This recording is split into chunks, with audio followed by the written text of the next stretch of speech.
the first half, or predominantly most of it, was really rough for the Cowboys. Well, this is the thing. I first half, you can't really say rough or not because they went into halftime down by 1.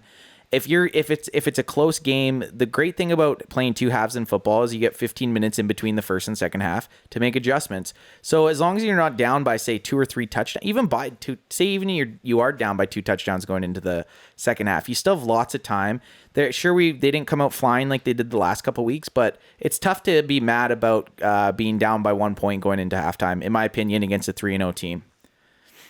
No, and going into half, it was 14-13. We missed a kick. Did we? Or no, we went for 2. We went for 2. We missed it. They had on the Cowboys extra point. The Panthers committed a foul, so we got the ball moved to the 1 yard line, and it's pretty much on any coaching board that if you get the ball moved up to the 1 yard line, you're going to go for 2 on an extra point.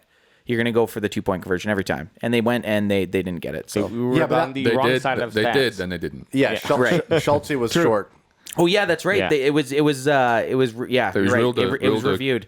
It was reviewed and taken back. Yeah. Should we talk? We're talking about Dalton Schultz. Great game, weird game for that guy.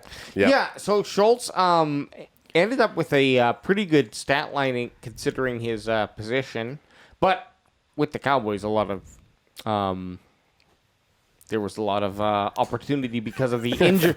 Okay, are you okay over there? I am. I was trying to think of. I still can't think of his name. The injured wide receiver. Gallup. So Dalton Schultz, weird. He had a weird game. He didn't have it for a tight end, not bad.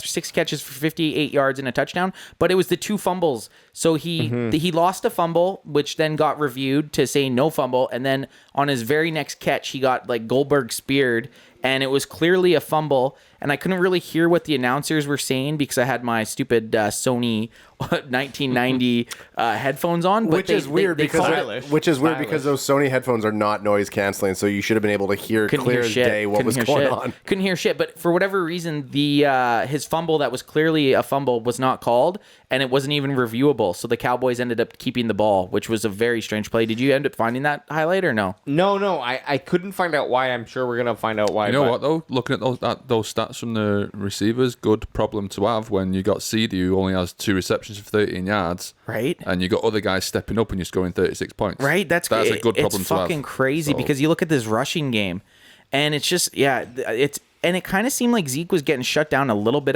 in the first, but they just kept with the run, and they kind of put the ball in Zeke's hand, and he looked like the Zeke of 2016, 2017. And then you know what he did? He cracked him if he had him, and he did crack him. Man, Zeke had a great game. Zeke had an awesome game. But yeah, like Steve just said, CeeDee Lamb has 2 catches for that many yards, and you still put up 36 points without Michael Gallup in. You're looking okay.